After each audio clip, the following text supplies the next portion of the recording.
Supreme court का ED पर बड़ा एक्शन, मुश्किल में ईडी। थंबनेल आपने देखा होगा, बड़ा सवाल है क्योंकि मसला बहुत ज़्यादा पेचीदा है, मसला कानूनी है, मसला सुप्रीम कोर्ट से सीधा सीधा जुड़ा हुआ है। सुप्रीम कोर्ट का बहुत बड़ा आदेश आया है जिसने ईडी को हिला कर रख दिया। वीडियो को शुरू करने से पहले मैं Prateek Chaudhary advocate, Chaudhary legal associate के इस लीगल प्लेटफॉर्म चैनल पर आपका स्वागत, आपका अभिनंदन करता हूं। और हमेशा की तरह बेहतरीन सुप्रीम कोर्ट का आदेश जो है आप लोगों तक पहुंचाने के लिए इस वीडियो का इस्तेमाल किया गया है। और आपसे भी गुजारिश की जाती है कि आप वीडियोस को मैक्सिमम शेयर करें, जिससे कानूनी जानकारी, कानूनी आदेश माननीय सुप्रीम कोर्ट के, माननीय हाई कोर्ट के जो होते हैं वो आप लोगों तक पहुँचें और आपके जरिए अन्य लोगों तक भी वो पहुँचें। तो वीडियो को शुरू करने से पहले देश के सीजीआई से आपको प्रणाम, नमस्कार, अभिवादन। सीजीआई डीवाई चंद्रचूड़ साहब ही हैं जिन्होंने देश की जो न्याय व्यवस्था है उसको बहुत बेहतर जो है पहले से कर दिया है। लेकिन अब जो न्याय है वो जल्द मिलने लगा है और लोगों में जो उम्मीद लगी रहती थी जो न्याय को लेकर के कि बहुत देर से न्याय होता है, उस न्याय को उन्होंने बहुत फास्ट कर दिया है। फास्ट ट्रैक कोर्ट आ गए हैं, बहुत जल्दी तुरंत न्याय मिलने लगा है, बहुत अच्छे आदेश जो आने लगे हैं। अब ट्रायल कोर्ट तक की जो जजेस होते हैं, जो मजिस्ट्रेट कोर्ट होती हैं, वो भी इतने बेहतरीन फैसले देते हैं कि पूरी दुनिया में, पूरे देश में उन फैसलों की चर्चा की जाती है। तो देश के सीजीआई से आपको प्रणाम, नमस्कार, अभिवादन। आप देख रहे हैं कि ईडी और सीबीआई दोनों केंद्रीय जांच एजेंसियां हैं, किस तरीके से कार्रवाई कर रही हैं और किस तरीके से उनके ऊपर भी कार्रवाइयां हो रही हैं, ये भी आप लोग लगातार देख रहे हैं। दिल्ली की बात करें, दिल्ली के मुख्यमंत्री अरविंद केजरीवाल को ईडी गिरफ्तार करती है।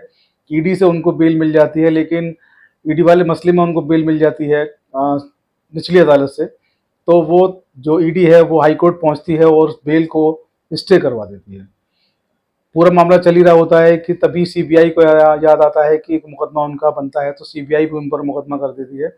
सारे घटनाक्रम आपने देखे। आपने देखा कि हेमंत सोरेन जो झारखंड के जो मुख्यमंत्री हैं उनके ऊपर भी ईडी की रेड होती है, उनको गिरफ्तार किया जाता है, उनको जेल भेज दिया जाता है। और जेल भेजने से पहले जो ईडी की जो कार्रवाई होती है, जो घटनाक्रम होता है, दिल्ली के उनके सरकारी आवास पर ईडी की तरफ से छापेमारी की जाती है। कहा जाता है कि झारखंड के मुख्यमंत्री जो हेमंत सोरेन वहाँ से निकल गए हैं, वहाँ से वो झारखंड के ओर चले गए हैं। ईडी की टुकड़ी वहाँ पहुँचती है, झारखंड पहुँचती है, उनको गिरफ्तार करने की बात कहती है।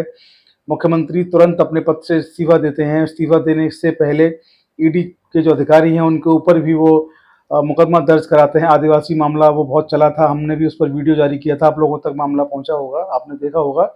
अगर नहीं देखा होगा तो हमारे चैनल पर जाकर उस वीडियो को आप देख सकते हैं। तो उनके ऊपर इस तरीके का मामला ईडी के ऊपर दर्ज हुआ। ईडी को समनिंग हुई, ईडी के लिए आदेश जारी हुए, पुलिस ने आदेश जारी किए ईडी अधिकारियों के लिए कि आप आइए, 10 बजे तक आपको हाजिर होना है। वो भी बहुत चर्चाओं में रहा कि ईडी के अधिकारी जो हैं उनकी पेशी जो है अब झारखंड में पुलिस के सामने लगेगी। तो ये सारे चर्चित मामले चल ही रहे थे कि इतने में जो हेमंत सोरेन हैं, आपने हेमंत सोरेन का मैं सबसे पहले बता दूं उनके ऊपर आरोप क्या है, तो मैं थोड़ा सा ब्रीफ यहाँ पर मैं आपको पढ़ के सुना देता हूँ। हेमंत सोरेन के ऊपर जो आरोप है वो आरोप यह है कि उन्होंने लगभग 31 करोड़ रुपए की ज़मीन, जो कि 8.86 एकड़ है, इसे अवैध रूप से हासिल करने का आरोप जो है ईडी ने इन पर लगाया। माननीय हाईकोर्ट में मामला जब पहुंचा तो हाईकोर्ट के जो जस्टिस मुखोपाध्याय हैं उन्होंने जो इनको बेल दी हेमंत सोरेन को, तो उन्होंने बेल में स्पष्ट उन्होंने कहा कि इनके ऊपर जो आरोप लगाया गया भूमि को अवैध रूप से अर्जित करने का, पीएमएलए की धारा इन पर लगाई गई। लेकिन पीएमएलए की धारा जो लगाई गई है वो गलत लगाई गई है, क्योंकि ईडी जो भी सबूत ईडी ने दाखिल किए हैं कहीं से भी ये साबित नहीं होता कि जमीन के किसी छोटे से टुकड़े पर भी हेमंत सोरेन का नाम है या उन्होंने वो जमीन अर्जित की है। हेमंत सोरेन का नाम जमीन पर कहीं भी नहीं है, किसी भी डॉक्यूमेंट में, किसी भी कागज में, इस पूरे घोटाले में हेमंत सोरेन का नाम कहीं भी नहीं है। और सबूतों के अभाव में हेमंत सोरेन को हाई कोर्ट ने बेल दे दी।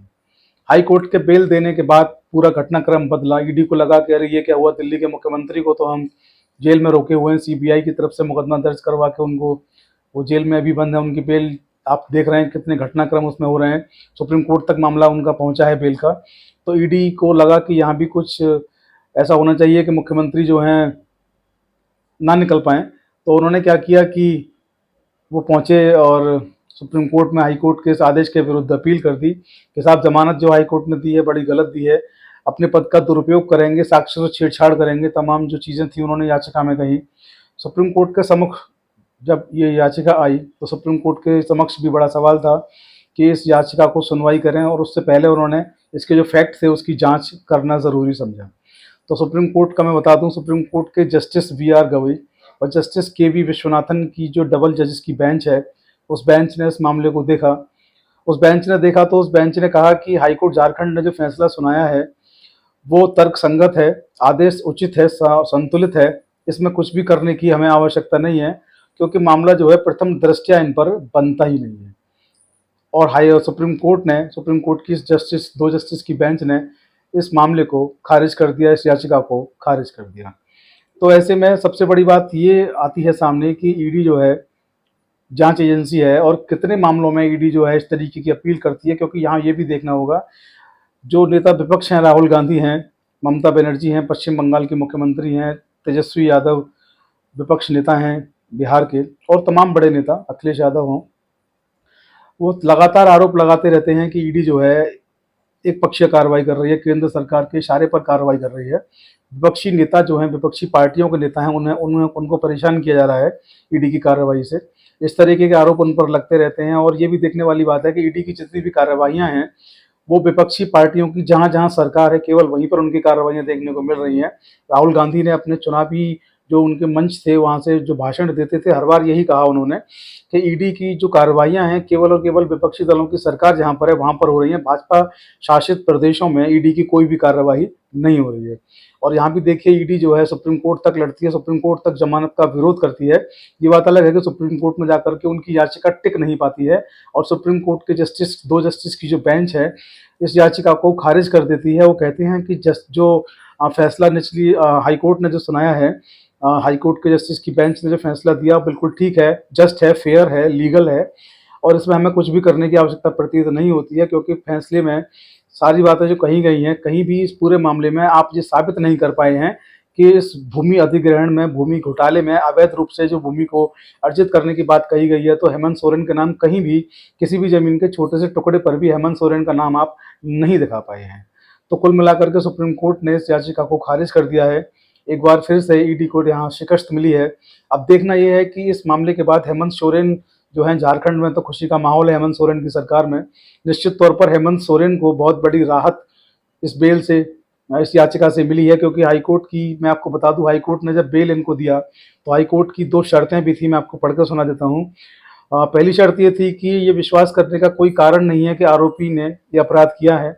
दूसरी बात ये थी कि जमानत पर रिहा होने के बाद आरोपी इस तरीके का कोई अपराध नहीं करेगा। हेमंत सोरेन से ये कहा गया था कि आप इस तरीके का कोई अपराध नहीं करेंगे, इस बात की उनसे ली गई थी, एफिडेविट लिया जाता है इस चीज़ का कोर्ट में, श्योरिटी जब आप जमा होती है, बेल जब जमा होती है, तो उनसे कहा गया, बेल ऑर्डर में ये लिखा गया था कि इस तरीके का अपराध आप दोबारा से नहीं करेंगे। तो इधर झारखंड में तो जो हेमंत सोरेन हैं उनकी पार्टी खुशियां मना रही होगी निश्चित तौर पर, क्योंकि उनको आज परमानेंट तौर पर देखा जाए तो उनको बेल मिल गई है, और जो बेल थी उनकी वो सुप्रीम कोर्ट में अपील जो पड़ी थी वो अपील खारिज हो गई है। तो सुप्रीम कोर्ट से भी उनको अब कोई डर नहीं, क्योंकि सुप्रीम कोर्ट ने अपना फैसला सुना दिया है, फैसला उनके हक में आया है। अब देखने वाली बात यह होगी कि दिल्ली के जो मुख्यमंत्री हैं अरविंद केजरीवाल, उनकी भी जमानत का मसला दिन ब दिन चल रहा है, और हाई कोर्ट दिल्ली ने उनकी जमानत के आदेश को सुरक्षित रखा है। तो देखने वाली बात यह होगी कि दिल्ली हाई कोर्ट जो उनकी बेल के आदेश को सुरक्षित उसने रखा हुआ है, तो दिल्ली हाई कोर्ट ऐसे में क्या आदेश जारी करता है, देखने वाली बात होगी। खैर, जो भी कुछ नया होगा अरविंद केजरीवाल मैटर में, या कहीं सुप्रीम कोर्ट या किसी हाई कोर्ट का कोई आदेश होगा, तो उससे आपको ज़रूर अवगत कराएंगे, अपडेट कराएंगे। इसके अलावा पूरे देश में कहीं भी कोई लीगल अपडेट होगा उससे भी आपको अपडेट कराएंगे इसी वादे के साथ। अब दीजिए इजाज़त, वीडियो को शेयर करना ना भूलें। जय हिंद, जय भारत, नमस्कार।